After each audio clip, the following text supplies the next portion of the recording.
The rooster crowed at 5:15, same as it had for the past half-century. Raymond Ray Coldwell was already awake. He had been awake since 4, lying on his side of the bed, the left side, always the left side, staring at the ceiling of the room he had shared with Dorothy for 49 years, 11 months, and 16 days. The ceiling had a crack running from the light fixture to the east wall, a crack that had appeared the winter after Bobby was born, when the pipes froze and the house groaned like a living thing under the weight of the ice. Ray had never fixed it. Dorothy had asked him to, twice, maybe 3 times, and each time he had nodded and said, "I'll get to it," and never did. Now, in the gray pre-dawn light of an October morning, he stared at that crack and thought about all the things he had never gotten to. He was 74 years old. His hands resting on top of the worn quilt Dorothy had stitched together from the flannel shirts of their early years. Looked like the land itself, cracked, mapped with veins, browned by decades of sun. He flexed them slowly, feeling the arthritis that lived in his knuckles like an unwelcome tenant, and listened to the sounds of the farm waking up, the cattle in the lower pasture, the wind moving through the last of the corn stalks, dry now, waiting to be cut, a screen door somewhere at the barn probably, knocking against its frame in the early breeze. Dorothy slept beside him, her breathing slow and even, one hand tucked under her cheek the way she always slept. The way she had slept on their wedding night in a motel room outside Knoxville with a broken air conditioner and a view of the parking lot. She was 72. Her hair, white now, and fanned across the pillow, still had the faintest echo of the dark auburn it had been when he first saw her at a church social in Harlan County, Kentucky, the summer of 1974. She had been wearing a yellow dress. She had been laughing at something her cousin said, her head thrown back, her throat exposed. And Ray Coldwell, 23 years old, sunburned, nervous, holding a paper cup of sweet tea, had thought, "That is the woman I'm going to marry." He had been right.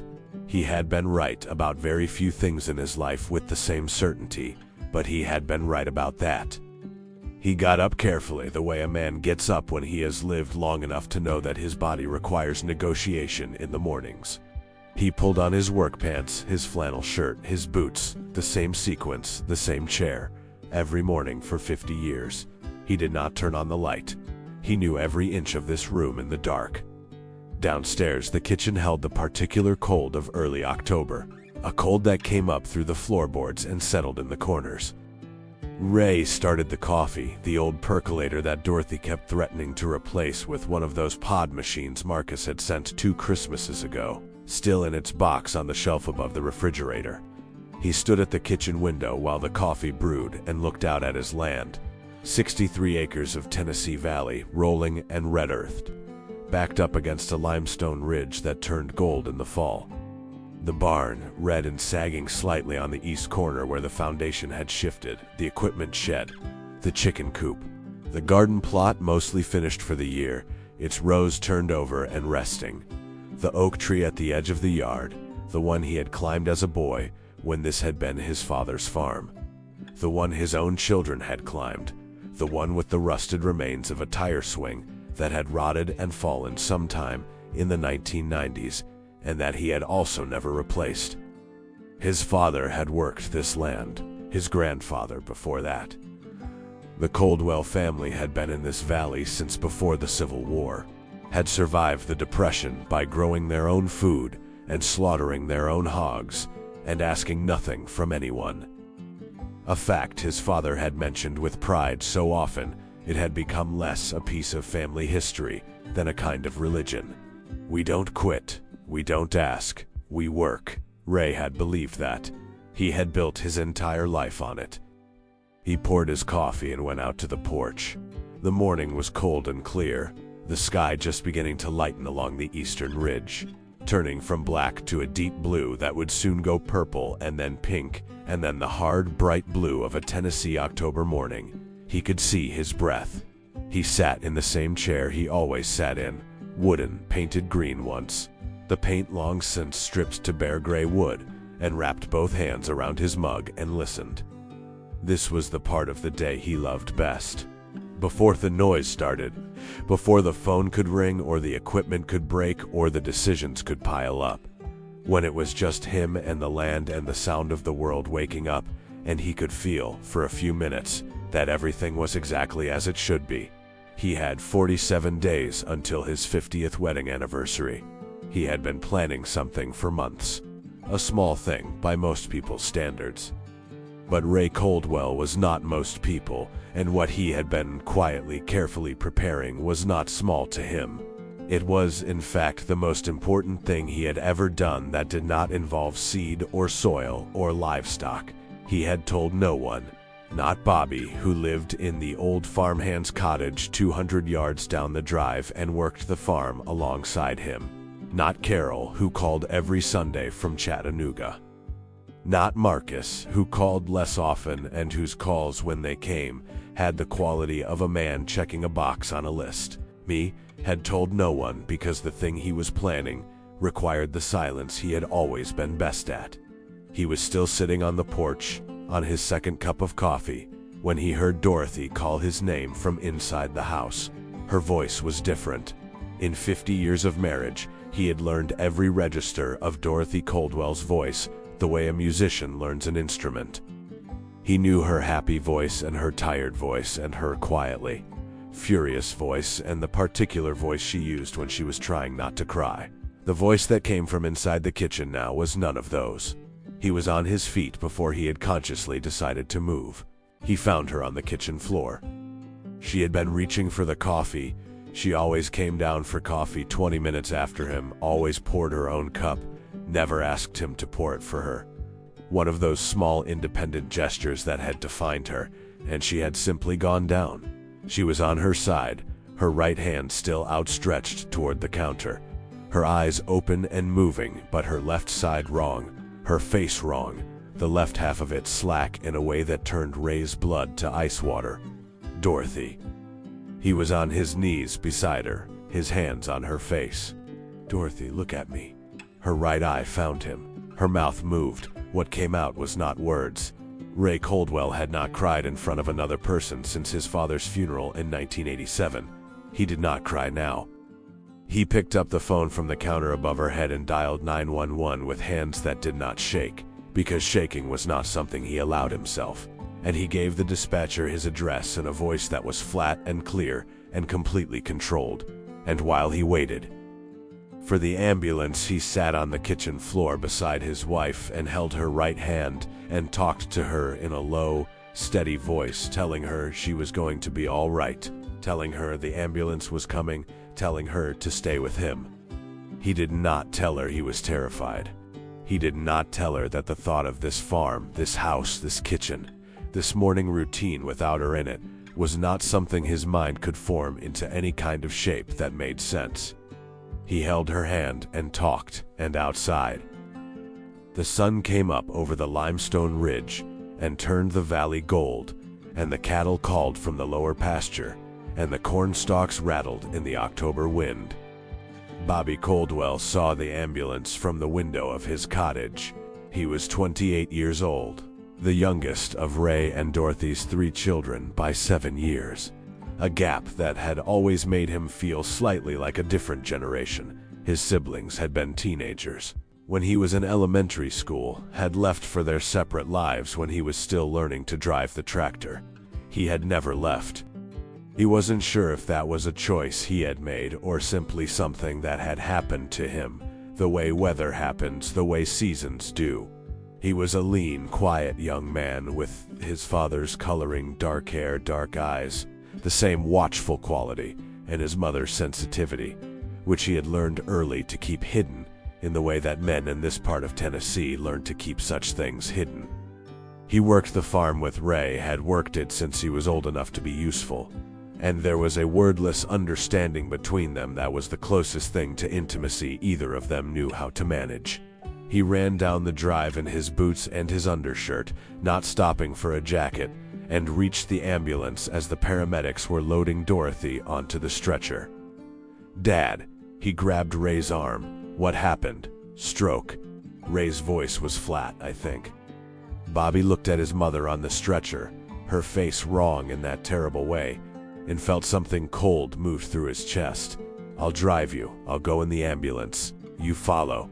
Ray looked at him, and for just a second, beneath the controlled surface of his father's expression, Bobby saw something he had very rarely seen there, something close to naked fear. "Call your brother and sister."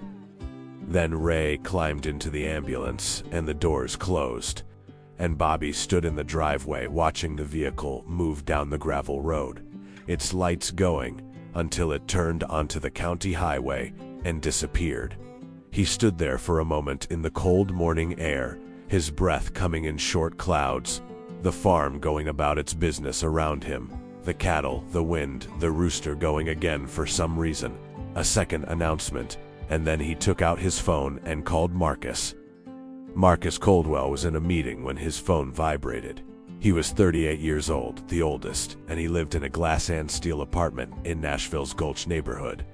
Drove a car that cost more than his parents' pickup truck and their entire equipment shed combined, and worked for a commercial real estate development firm where he was, by most measures, successful in the way that required a specific kind of relentlessness that he had spent his entire adult life cultivating. He looked at the screen. Bobby. He let it go to voicemail. Bobby called about farm things, equipment problems, cattle counts, the kind of calls that could wait. His phone vibrated again immediately. He excused himself from the meeting. "What?" he said, stepping into the hallway, his voice low and clipped. "Mom had a stroke." Bobby's voice was controlled, tight. "They're taking her to Vanderbilt. Dad's with her." Marcus stood in the hallway of his office building for a moment, the fluorescent lights humming above him, someone walking past with a coffee and a laptop bag, the ordinary machinery of a Tuesday morning continuing all around him. "How bad?" he asked. "I don't know yet. Bad enough for an ambulance." Marcus was quiet. "Marcus." Bobby's voice had an edge now. "You need to come. I'll be there this afternoon." He paused. "Did you call Carol? You're next on the list." Marcus hung up and stood for another moment in the hallway, his phone in his hand, and looked at the closed door of the conference room, where his meeting was continuing without him. Then he went back to his desk, told his assistant to clear his calendar, and began to shut down his computer with the efficient, methodical movements of a man who had learned to deal with disruption by treating it as a logistical problem. He did not let himself think about his mother's face. He did not let himself think about the farm, or his father, or the last conversation he'd had with Ray 3 months ago. On the phone, brief and unsatisfying, ending the way most of their conversations ended, with the sense of something large and unspoken sitting between them like furniture neither of them would move.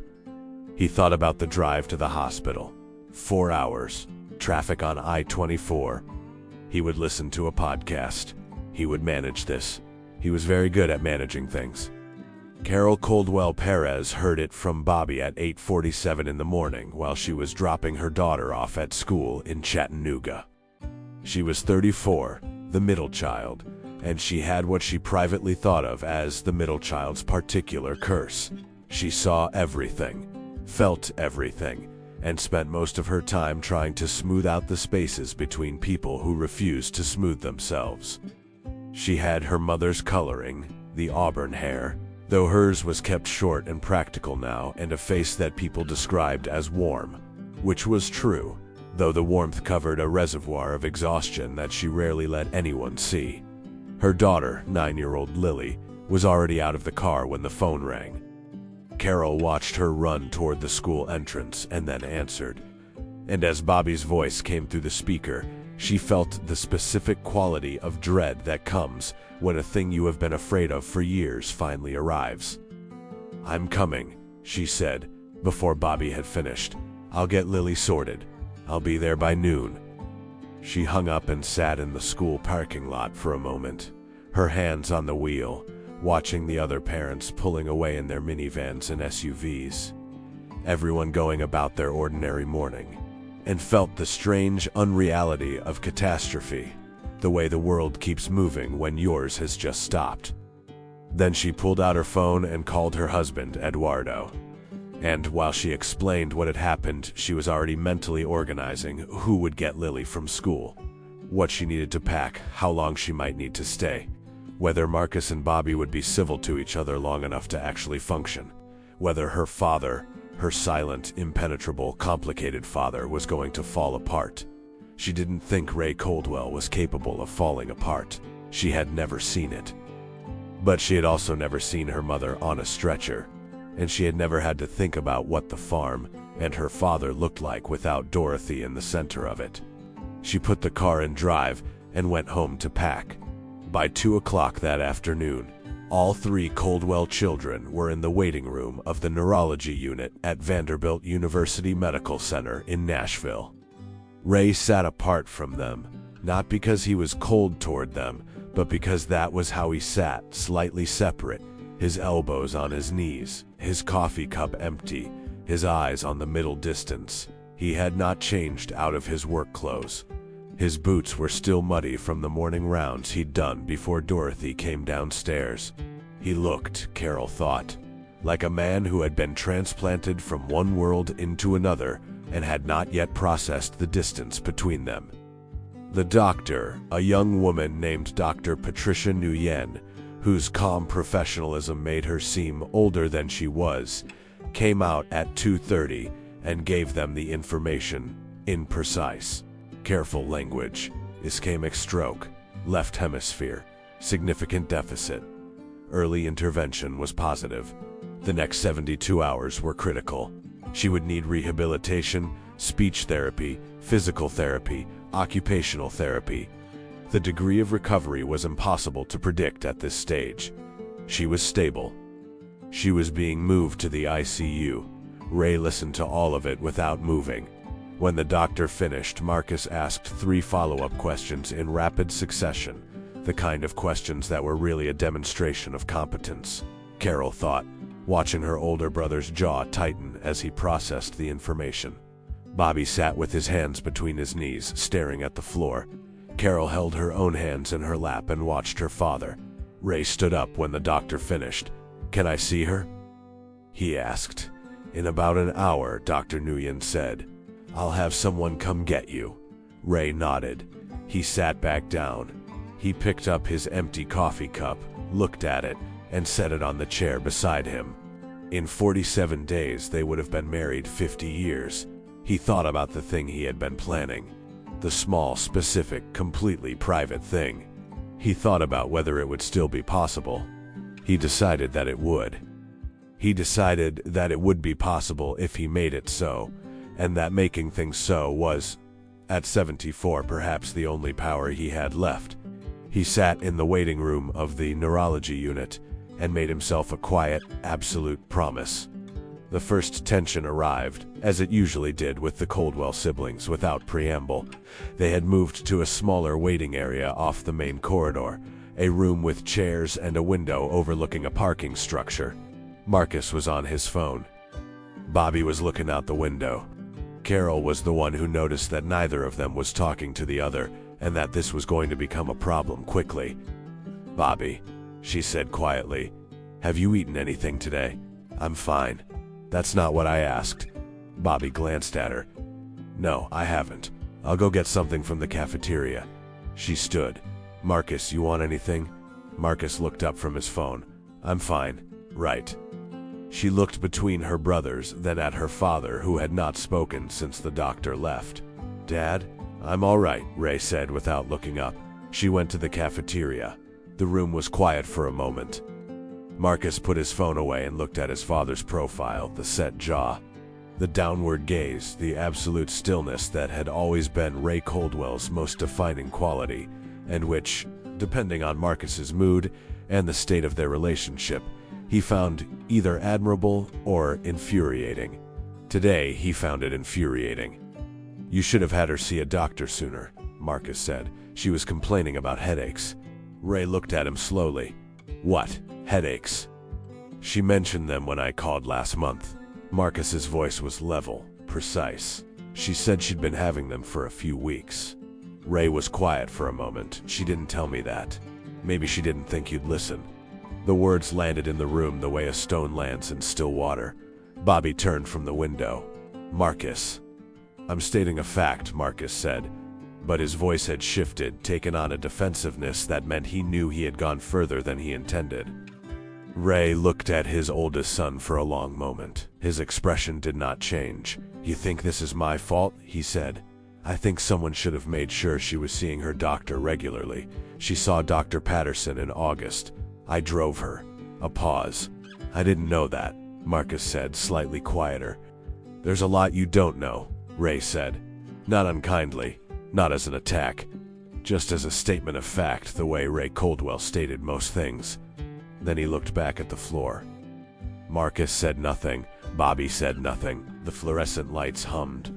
Somewhere down the corridor a phone rang and was answered. When Carol came back with sandwiches none of them wanted, she could feel the weight in the room. The specific gravity of something that had been said and not resolved, and she set the food on the table without comment and sat down and waited for whatever came next. Dorothy Coldwell was moved to a private room on the third day. She could not speak clearly.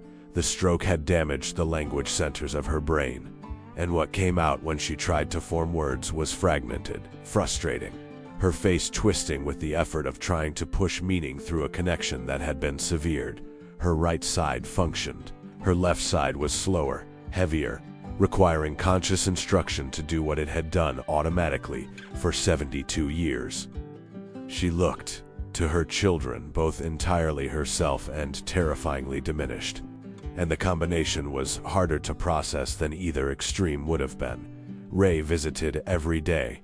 He drove the hour from the farm in the morning, sat with Dorothy through the afternoon, drove home in the evening to tend to the animals, a task he shared with Bobby, who split his time between the farm and the hospital with the reliability that had always been his defining characteristic. Ray sat beside Dorothy's bed and held her right hand and talked to her. Not about the stroke, not about therapy, not about recovery timelines. He talked to her about the farm, the cattle, the weather, the way the morning looked when he was on the porch with his coffee. Small, specific, ordinary things offered in his low, steady voice. And Dorothy would look at him, and sometimes what was in her eyes was frustration, and sometimes it was gratitude. And once, on the fourth day, when he described the way the light hit the limestone ridge in the late afternoon, it was something that might have been amusement. He took that as a good sign. Marcus had taken a week off work, or said he had, though Carol noticed his phone was rarely put away for more than 20 minutes. He had booked a hotel room in Nashville rather than staying at the farm, which Bobby had not commented on, and Carol had filed away as information. He came to the hospital each day, spoke with the doctors in the fluent, technical language of a man who processed emotional crises through information management, and stood at his mother's bedside with an expression that was either controlled or numb. Carol could never fully tell. Bobby stayed at the farm. He came to the hospital every other day, and when he sat with Dorothy, he was quieter than the others, just holding her hand and watching her face with those dark, attentive eyes. And sometimes Dorothy would look at him with something specific and sustained, a look that was different from how she looked at the others, and Carol had noticed it and not yet decided what to make of it. On the fifth day, Carol found her father in the hospital chapel. It was a small, non-denominational room at the end of a corridor on the second floor, with plain wooden pews and soft lighting and a window of frosted glass that let in a diffused gray light. Ray was not praying, not in any visible sense. He was simply sitting, his hands on his knees, looking at the window. Carol sat beside him. They were quiet for a moment. "I didn't know you came in here," she said. "First time," Ray said. Another silence. "Dad." She paused, choosing her words. "How are you doing?" "Not Mom, you." Ray was quiet for long enough that she thought he might not answer. Then, "I've been thinking about the anniversary," he said. "Your 50th. 47 days, he said. Then, correcting, 42 now. Carol looked at his profile. "Dad, given what's happening, I know what's happening." His voice was not sharp, just definite. "I've been planning something. I started planning it in July." He paused. I need to know if it can still happen." "What kind of something?" He was quiet again. Then he shook his head, a single slight movement. "Not yet." Carol looked at him for a moment. "Okay," she said. "Okay, Dad." They sat in the small quiet room together, the frosted light coming through the glass, the hospital making its sounds around them.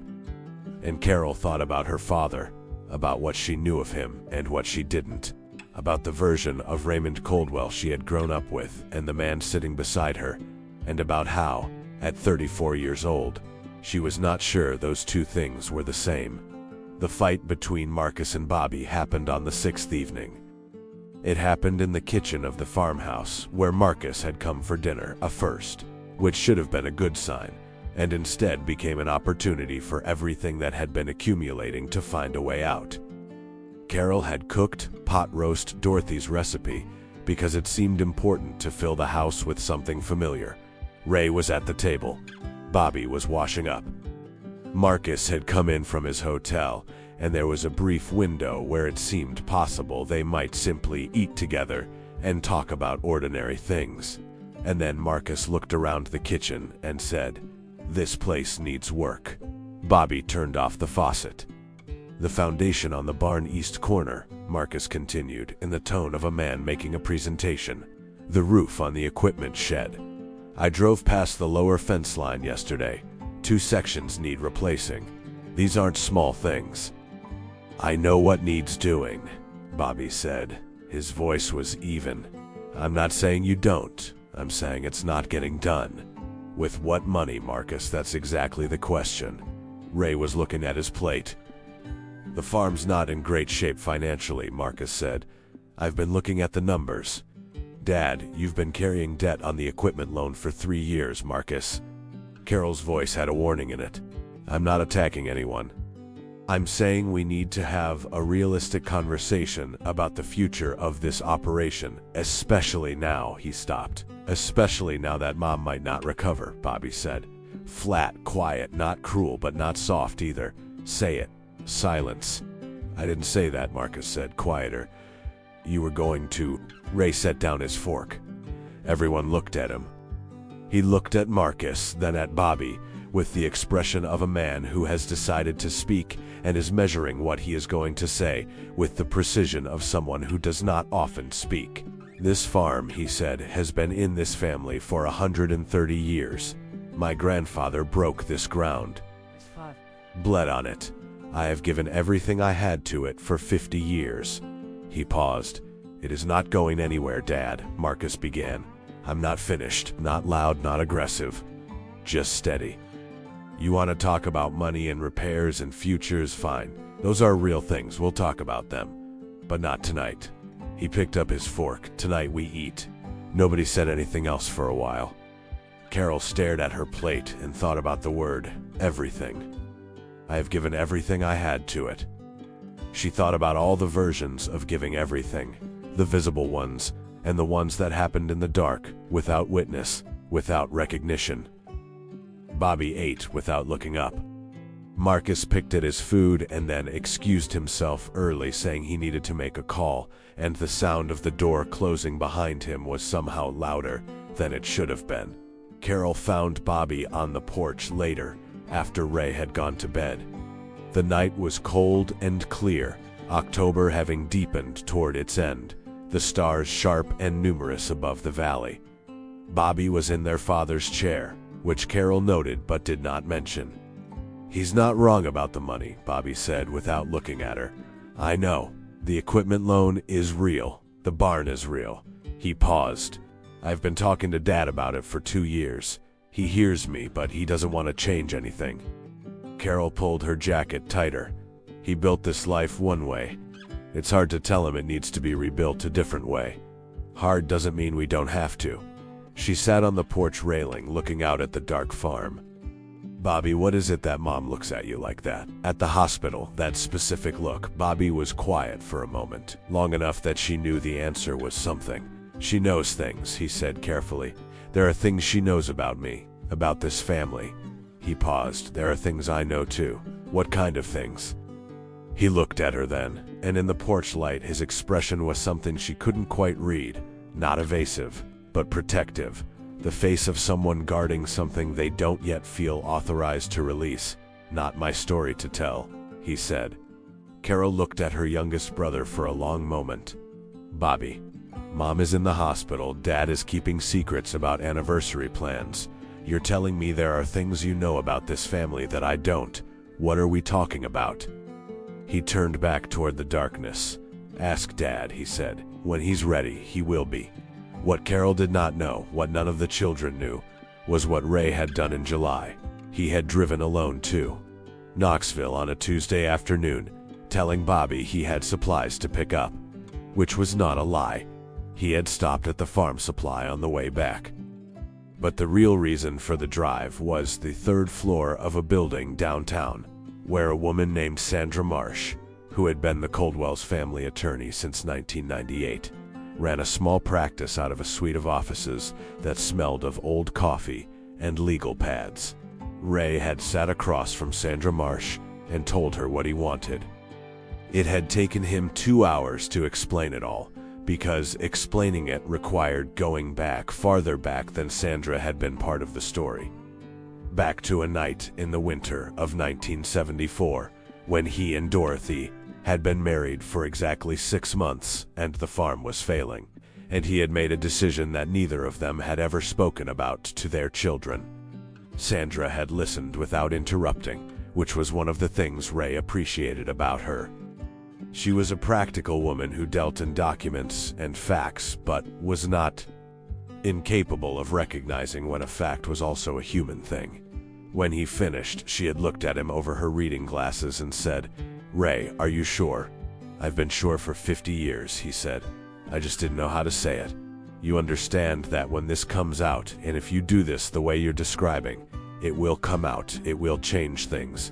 For your children, possibly permanently. I know. And you still want to proceed. Dorothy deserves to have it said out loud." He paused. "She's always known, but there's a difference between knowing and being told."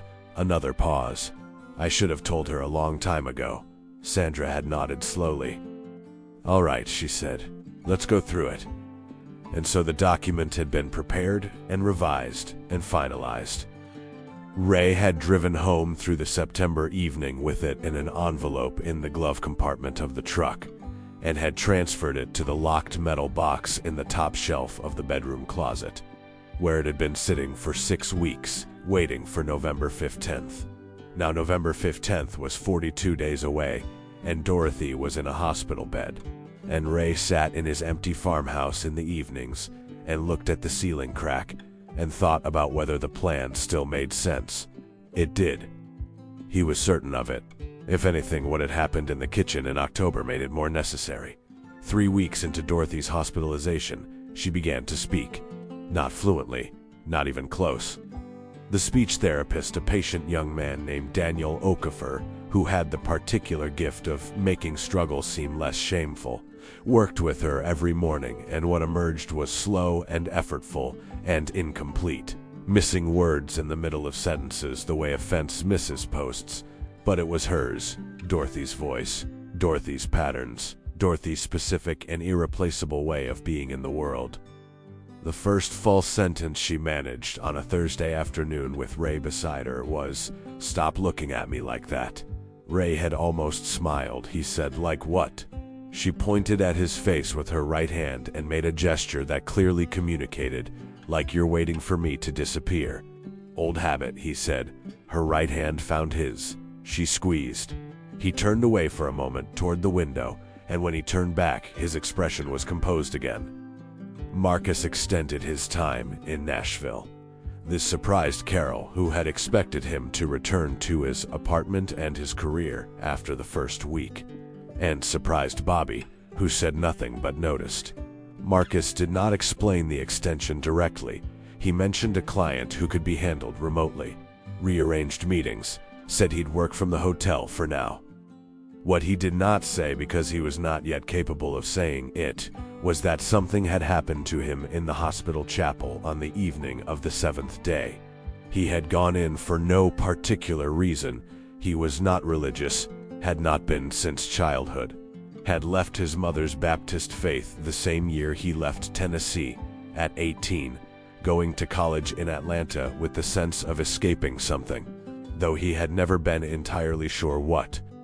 He had sat in the same plain pew where Carol had sat with Ray, and in the soft, diffused light of the frosted window, he had thought about his mother, not about her medical situation, not about the logistics, but about her, Dorothy Coldwell, as a human being, a woman, someone who existed outside of her relationship to him. He had thought about the summer he was 14, when he had told his father he wanted to be an architect. He'd seen a building in a magazine at the dentist's office, and something about it had opened up in him. A sense of possibility, a sense of what a life could be shaped around. And Ray had been quiet for a moment and then said, "That's fine, son, but you'll need to know how to work first," and had handed him a fence post digger. He had resented it for 24 years. In the chapel, he thought about it differently for the first time. Not about what his father had taken from him, but about what his father had done. The 40 years of work, the 63 acres, the machinery and the debt, and the early mornings and the weather, and the decades of making a life in that valley with those two hands. He had never given it a shape before. He had always looked at it as limitation, as the thing he had fled. Sitting in the chapel, he wondered for the first time, and with the discomfort he didn't know what to do with, whether he had been wrong, not entirely wrong, but partially. He did not say any of this to anyone. He went back to the hotel and answered emails. But he stopped bringing up the farm's finances. Bobby, on the third week, did something he had not done before. He drove to Knoxville. Not to see anyone in particular.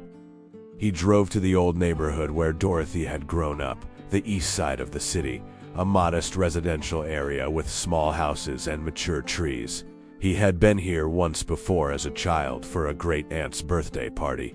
He barely remembered it. He parked on the street in front of the house where Dorothy had been raised, a small white clapboard house with a porch, well-maintained, owned now by strangers who had put a decorative wreath on the door and a flower pot on the step. He sat there for a while. He was thinking about something Dorothy had told him 4 years ago, on an evening when they were shelling beans on the back porch and Ray was in the barn, and the conversation had gone somewhere unexpected, the way conversations with his mother sometimes did when the two of them were alone. She had told him something about his father, about what Ray had done in their first year of marriage. She had told him with a kind of quiet care, the way you tell a person something that will be heavy for them because you trust them to carry it. Bobby had carried it. He had carried it for 4 years, and it had changed his understanding of his father, not reduced it, not inflated it, but deepened it, given it dimensions that complicated the simpler picture of a hard and silent man. He sat outside Dorothy's childhood home and thought about the anniversary, 41 days away now. He thought about whether Ray was going to tell them. He thought about whether, if Ray didn't, Bobby should. He decided that some truths belong to the people who made them, and the timing belongs to them too. He drove back to the farm. The point of genuine rupture between Ray and Marcus happened on a Wednesday in the hospital parking lot.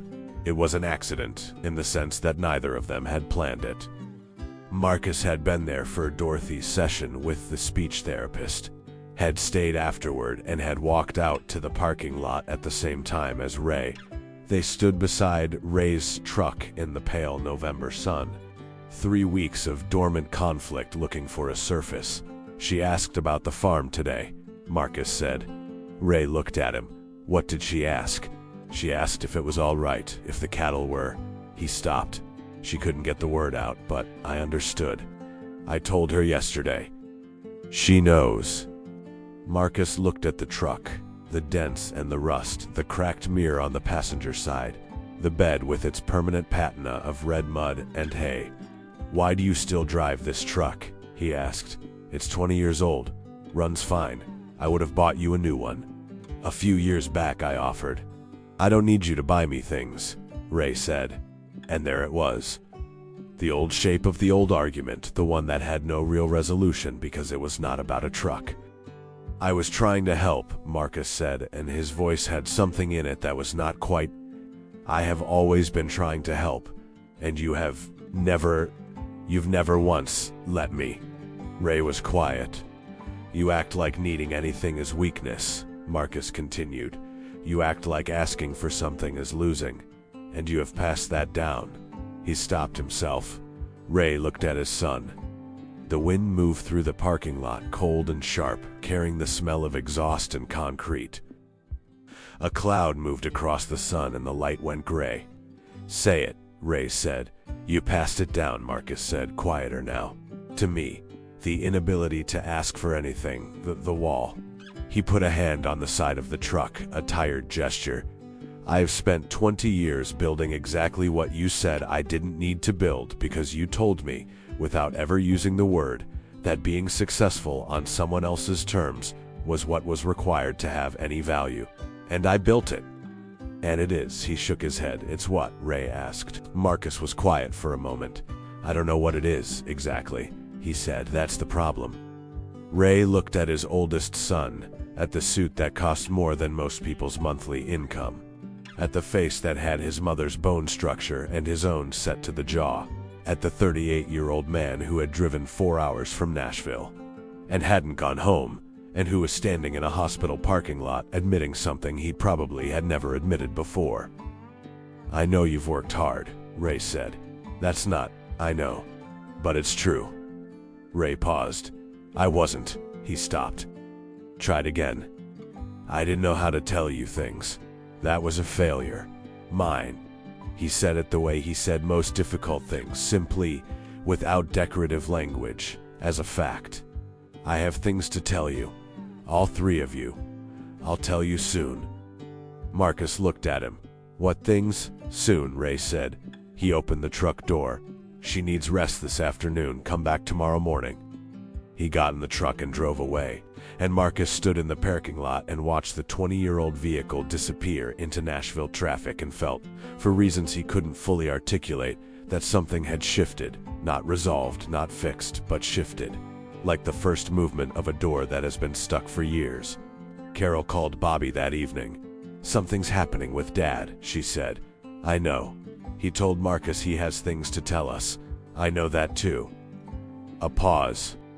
Bobby, what do you know? Silence on the line.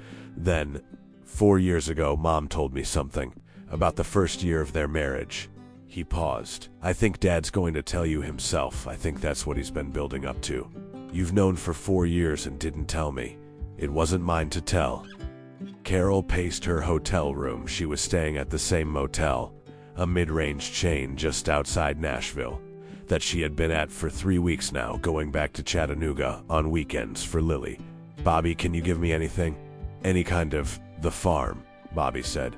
Start there. Think about the farm. Why it exists the way it does. Why it's been held the way it's been held. He paused. Think about Dad's name on the deed and where it came from. His family's been here for.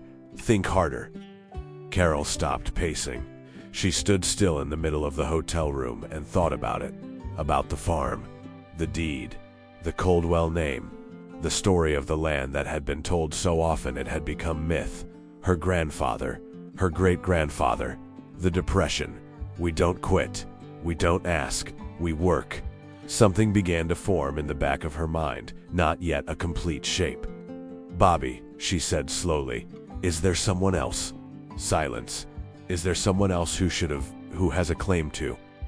Ask Dad, Bobby said. 14 days. What's 14 days? The anniversary. November 15th. He paused. He'll tell you then. November arrived with a hard frost. Ray drove to the hospital each morning through a landscape that had completed its fall transformation. The trees bare now, the fields brown and still, the limestone ridge showing through the stripped woods in long gray faces. The valley looked skeletal and clean, the way things look when everything unnecessary has been taken away. Dorothy was improving, not quickly, not in the way that would restore her to exactly who she had been. Dr. Nguyen was careful, precise, realistic about this, but genuinely, steadily improving. The speech therapy was working. Full words came more reliably. short sentences. She had taken several steps in physical therapy. Her left side was responding. She was, as her therapist Daniel said with careful professional optimism, a highly motivated patient. Ray knew what that meant.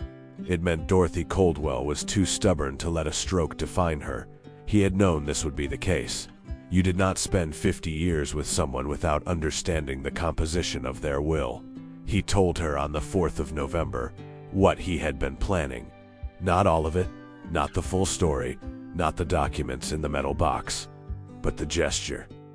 The specific, simple anniversary gesture that he had been preparing since July, he told her in his low, flat voice in the 15 minutes between the morning therapy sessions when she was usually most alert.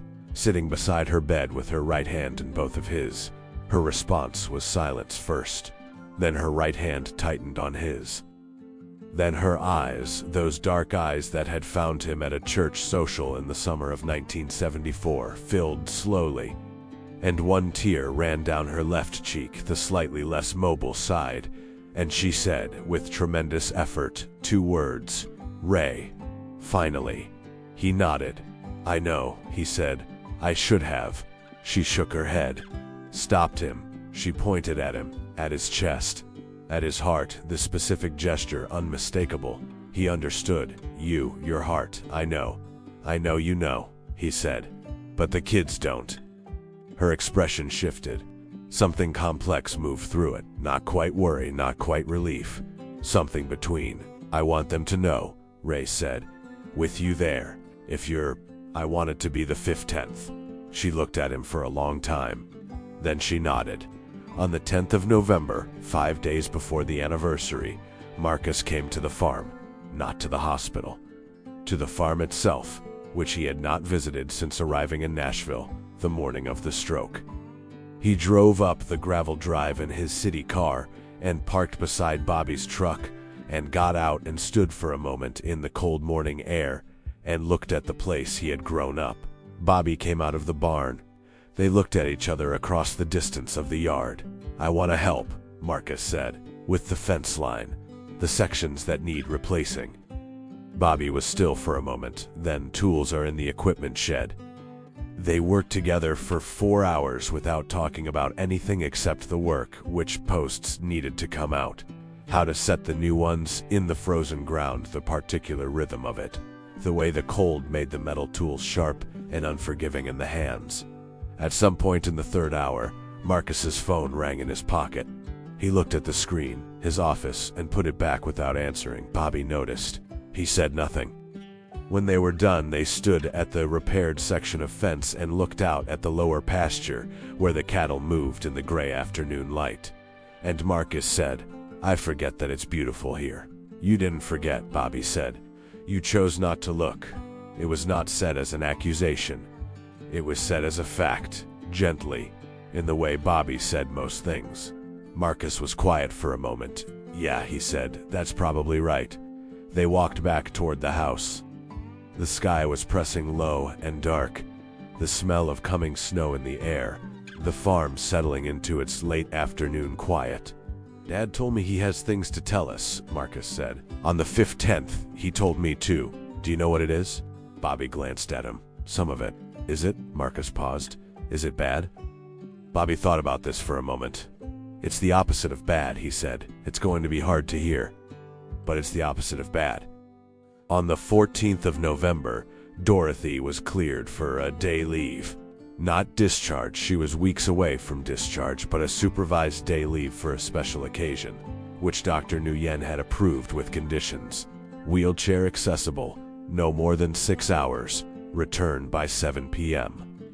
Dorothy had made her position on this clear through a combination of words, gestures, and the expression she wore when she felt she was being condescended to, which Daniel, the speech therapist, had privately described to Carol as genuinely intimidating for someone in a wheelchair. Ray had arranged for the farmhouse to be heated thoroughly. Carol had driven up from Chattanooga with Lily the night before. Bobby had cleaned the kitchen, not in the grudging, functional way he usually cleaned, but properly, with attention. He had set the table. He had put Dorothy's chair, her specific chair, the one by the window, in its exact place. Marcus arrived at 9 in the morning in jeans and a flannel shirt. Carol noted the flannel shirt. It was not a Nashville flannel shirt. It was an actual one, heavy, worn, possibly from a box of things left at the farm. She didn't say anything. They drove to Nashville together, all three of them in Marcus's car, to bring their mother home for a day. Dorothy's face when they pulled up the gravel drive was unreadable for a moment. Then, in the way of a woman coming back to something she had believed in absolutely, she let out a long, slow breath. "There," she said. "Clear. Complete. That one word." Ray had asked for the late afternoon. After the lunch, after Dorothy had rested, after Lily had shown her grandmother drawings she had made at school and been rewarded with Dorothy's right hand in her hair and a single, clear word, "beautiful," Ray had asked if they could all sit together in the living room. He had retrieved the metal box from the closet. He sat it on the coffee table in front of him, unopened, while his family arranged themselves in the room. Dorothy in her chair by the window, Carol on the sofa with Lily, Marcus in the armchair that had been his father's chair. Bobby standing by the fireplace in the manner of someone who already knows what is coming and is bracing for the weight of it being spoken. Ray sat on the edge of the sofa across from the coffee table. He put his hands on his knees. The farm light came through the windows, November thin and golden, the last light of a short day. The fire Bobby had made that morning was down to coals, giving off a steady warmth. Outside, the cattle were in the barn, out of the coming weather. Ray looked at his children. He began. "In 1974, he said, 6 months after your mother and I were married, this farm failed." He let that sit. Not almost failed, failed. Drought that summer, bad prices, debt I couldn't service. I was 23 years old. Your grandmother was still alive, living in the East Room. My father had been dead 2 years. He looked at his hands. I had nothing to give your mother except a farm that was going under and a name attached to 100 years of history that was about to end. He paused. I didn't tell her how bad it was. That was wrong. But I was 23 and I believed what my father had put in me, that asking for help was the same as failing. That a man who couldn't solve his own problems was not a man. Carol was watching him. Lily had gone still beside her, sensing the quality of adult attention in the room. There was a man in this county, Ray continued. Name of Thomas Aldridge. Farmer, older, no children. He knew my grandfather. He knew what this land was. He paused. He came to me in October of that year. He said he wanted to invest in the farm. Not a loan, an investment, a partnership. Another pause. He said the condition was that I accept and that I work the land with everything I had and that I never sell it outside the family. Marcus was very still. He put in enough to clear the debt and carry us through 2 years. By 1977, we were solvent. By 1980, we were profitable. He paused. I paid him back with interest by 1985. Every cent. He refused the last payment. Said the land was payment enough. He put his hand on the metal box. What I never told any of you, he said, was that Thomas Aldridge was your mother's father. The room was very quiet. Carol's hand had gone to her mouth. Dorothy was estranged from him, Ray continued. Had been since before I met her. There was history there I won't speak to because it's hers. He glanced at Dorothy, who was watching him with her hand still in her lap, her expression steady, something released in it. She didn't know he had come to me. Not until 3 months later when I told her. He paused. She was angry with me for a long time. How long? Marcus asked. His voice was quiet. 2 years, Ray said. Maybe 3. She got past it. He paused. But what she never knew, because I didn't tell her, because I was still that 23-year-old who believed telling was losing, was the full extent of what he gave. He opened the box. Inside was a document, yellowed at the edges, and beneath it, a letter in an old man's handwriting. Thomas Aldridge died in 1991. I was at his bedside. He gave me this. He lifted the letter. He wrote it in the last week of his life. I have read it many times. I have never shown it to anyone. He looked at Dorothy. He wrote it for you, he said. Your father. He said he couldn't find the words to say the things in it, so he wrote them. He paused. He said to give it to you when the time was right.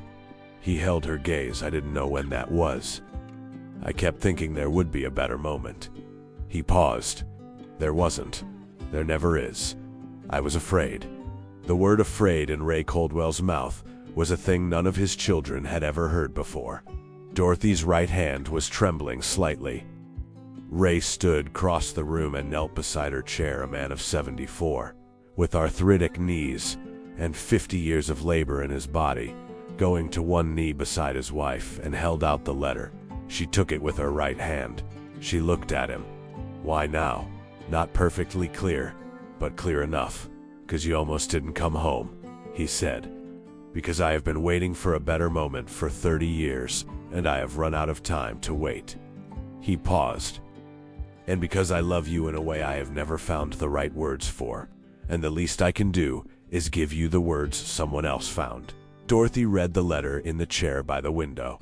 She read it slowly, because reading was slower now and because the words required time. Ray sat on the sofa. The children did not move. Lily, sensing everything and understanding little, sat very still against Carol's side. The light outside faded as Dorothy read. Bobby added wood to the fire. The room darkened and warmed. Nobody turned on a lamp. The firelight and the last of the November dusk were enough, and something about the gathering dark felt right for the weight of the moment. When Dorothy finished, she folded the letter carefully along its original creases. She held it in her lap. She looked out the window at the farm, the barn, the ridge, the bare trees against the last of the sky, for a long time. Then she looked at Ray. She said, "He knew about me. Where I was, he tracked you," Ray said, "not to intrude, just to know. He told me." She absorbed this. "He found you, not me. He thought it was the way to help he didn't want to force it. He knew you." Ray paused. "He said you needed to come to it yourself if you ever did." Her right hand went to her face. Not crying, Dorothy Coldwell did not cry icily, a quality her children had always found both impressive and slightly impenetrable, but her hand at her face. Her eyes closed, the breath she drew long and slow and final, like a door closing on something that had needed closing for a very long time. Then she lowered her hand. She looked at her children. At Marcus, who was sitting forward in the armchair, with his elbows on his knees, his city clothes and his careful professional composure both slightly undone, his eyes red at the edges in a way he would have been mortified by an hour ago, and now seemed unable to care about. At Carol, who had one arm around Lily and one hand pressed flat against her sternum, as though holding something in place. At Bobby, standing by the fireplace, who met his mother's eyes with the steadiness of someone who has been carrying a weight for a long time and is watching it finally be set down. Dorothy looked at each of them in turn. Then she spoke slowly, with effort, choosing each word with the precision of someone who understood. Now perhaps more than ever, that words were not infinite. "Your father," she said. "Good man." She paused, gathering. "Hard to know, but good." Another pause. "Always good." Ray looked at the floor. "I knew," she continued. "Not everything, but enough." She paused. "Enough to stay."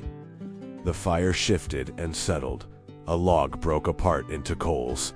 Outside, the first snow of the season had begun to fall. Not a dramatic snow. Not a storm.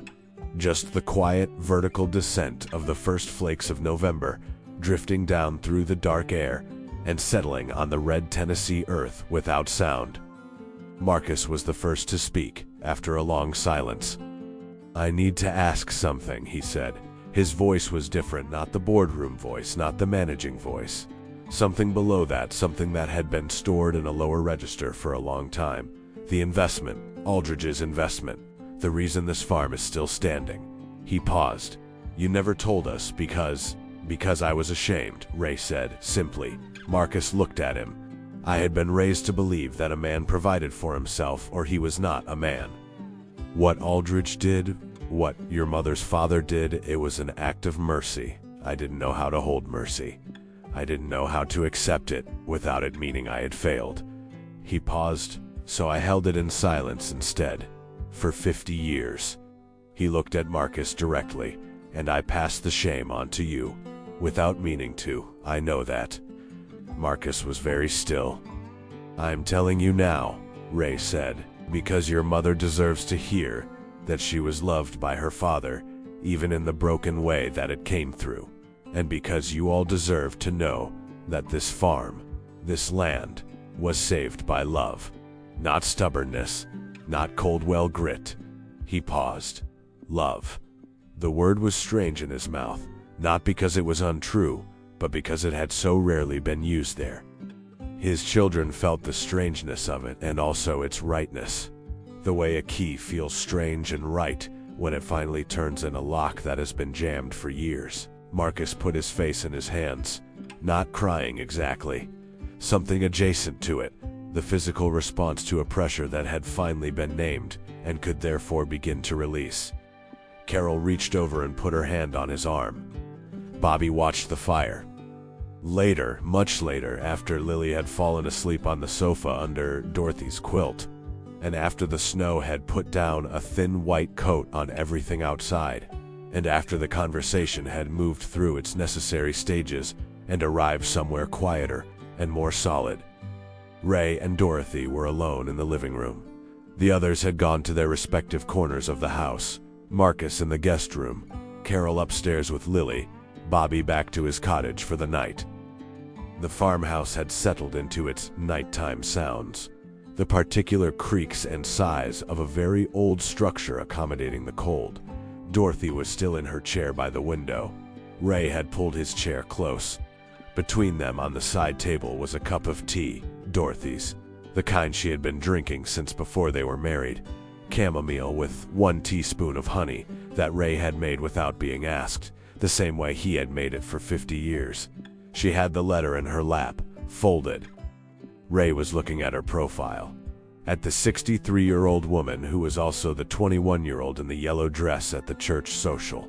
Because that was one of the things that happened over 50 years. The people you loved became layered, every version of them present at once, and you were simultaneously the boy you were and the old man you'd become. The crack, Dorothy said. He looked at her. What? She pointed upward at the ceiling. In the bedroom. He looked up instinctively, though they were in the wrong room to see it. I'll fix it, he said. She gave him a look that communicated with a clarity no stroke could diminish that she did not believe him. This time, he said, I mean it. Something moved through her expression, that specific thing, half exasperation, half tenderness, that had been her most frequent response to Raymond Coldwell for most of their shared lives, and that was, though neither of them would have used this word, a form of love so familiar it had become indistinguishable from breathing. 50 years, she said. 50 years, he agreed. She reached over and put her right hand on top of his. Outside, the snow continued to fall on the 63 acres of Tennessee Valley, on the red earth and the limestone ridge, on the barn with its sagging east corner and the equipment shed with its patched roof, on the fence line that now had 2 repaired sections, and on the oak tree at the edge of the yard where the tire swing had once hung. On all of it, the whole accumulated weight and beauty of a life built by hand in a specific place over a very long time. The land did not know about the letter, or the estrangement, or the debt, or the shame, or the 30 years of silence. The land only knew what had been put into it, what had been poured out by human hands in all weathers, in grief and in good years, and in all the ordinary days that make up the majority of any life. It held all of it the way land does. Marcus did not go back to Nashville on the 16th. He called his office in the morning and rearranged his week. He put on the flannel shirt again. He went to the equipment shed with Bobby after breakfast, and they worked through the morning on the barn's east foundation, the beginning of a repair that would take several weekends, a project Marcus proposed and Bobby accepted with a brevity that meant more than a longer response would have. At some point that morning, Marcus said, "I didn't become an architect." Bobby looked at him. "I wanted to, when I was 14. He drove a stake into the cold ground. I became something else, something that made money. I told myself it was the same thing, building, in a different sense." He paused. "It's not." Bobby was quiet, working. "I'm not sure what I'm going to do about that," Marcus said. "I'm 38. I have no idea if there's a version of that life that's still available to me." "There might be," Bobby said, "or there might not. Then you'd know." Bobby looked at him. "Either way, you'd know." Marcus considered this. Then he drove another stake into the ground and said nothing else, and they worked through the morning in the cold. The farm going about its business around them, the cattle and the wind, and the bare November sky. Carol drove back to Chattanooga on the 17th. She sat in the car in the farm's driveway for a moment before leaving, looking at the house through the windshield. The thin snow from 2 nights ago was still on the shaded edges of things, the north side of the barn roof, the hollows of the yard. Everywhere else it had melted back into the red earth. She thought about her father on his knees beside her mother's chair. The specific image of that, a man of 74, with everything he carried in his body and his history, going to one knee. She thought that she would carry that image for the rest of her life, that it would be one of the images she returned to in her own difficult moments as a reference point. This is what it looks like when someone finally puts down what they've been carrying. She put the car in drive. In the rear-view mirror, Bobby raised a hand from the porch. She raised one back and turned onto the county road. Dorothy came home from the hospital for good on December 2nd, 17 days after the anniversary.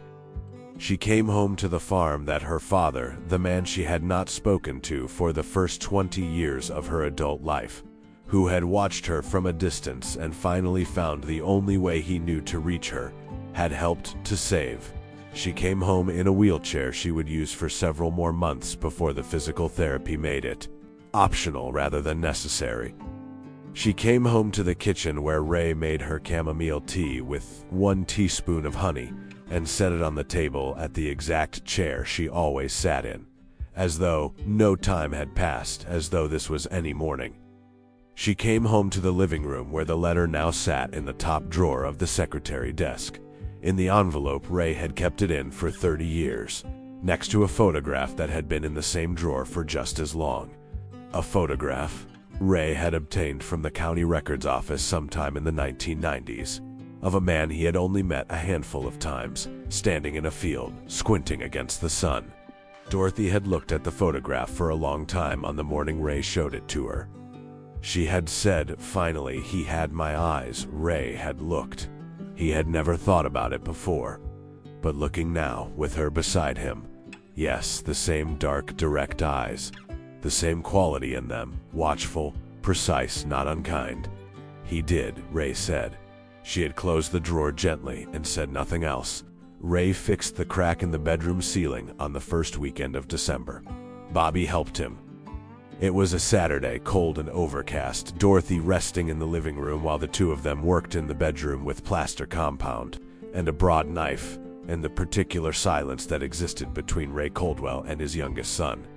The silence that was not empty, but full of 50 years of early mornings and seasons and the specific education that comes from working a piece of land alongside another person until you understand each other in ways that don't require words. At one point, working on the section near the window, Bobby said, "She told me about Aldridge 4 years ago." Ray smoothed the compound without stopping. "I know."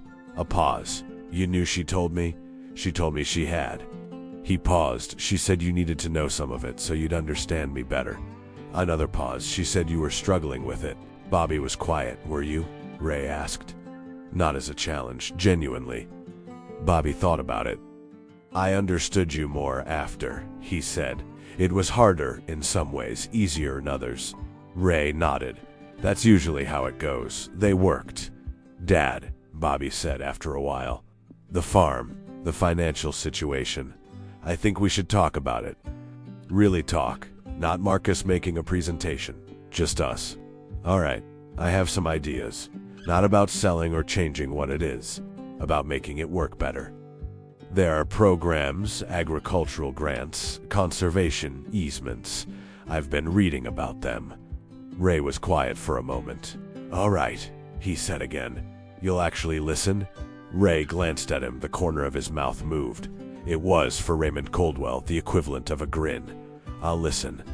The anniversary dinner happened on the 15th, as planned, despite everything, or perhaps because of everything.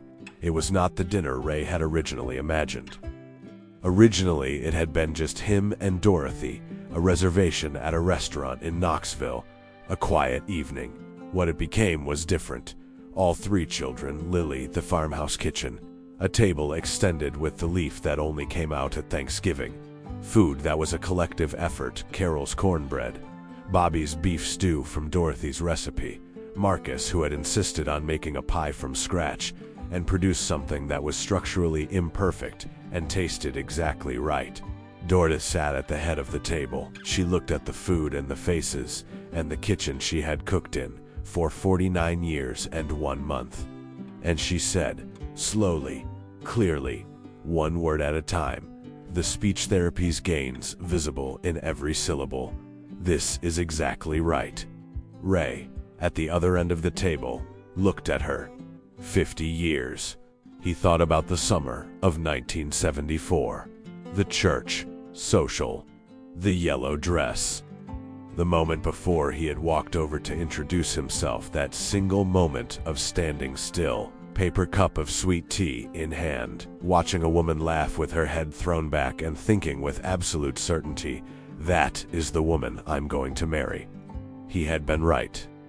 He had been right, and the rightness of it had been tested in every way a life can be tested, by silence and stubbornness and money and time, by the slow accumulations of years, by the things left unsaid and the things finally spoken, and the long labor of two people, building a world together in a valley in Tennessee with their bare hands.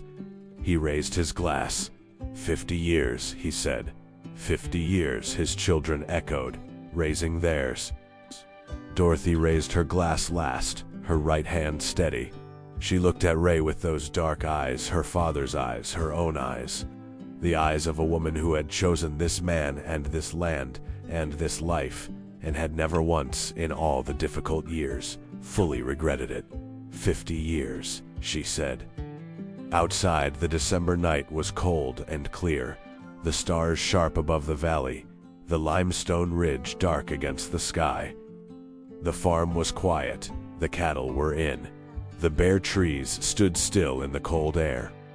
And the land held everything, the grief and the joy, the silence and the words, the debt and the payment, the estrangements and the returns. All of it pressed down into the red Tennessee earth over 130 years by the hands of people who had loved this place without always knowing how to love each other. It held it the way land always does, without judgment, without forgetting,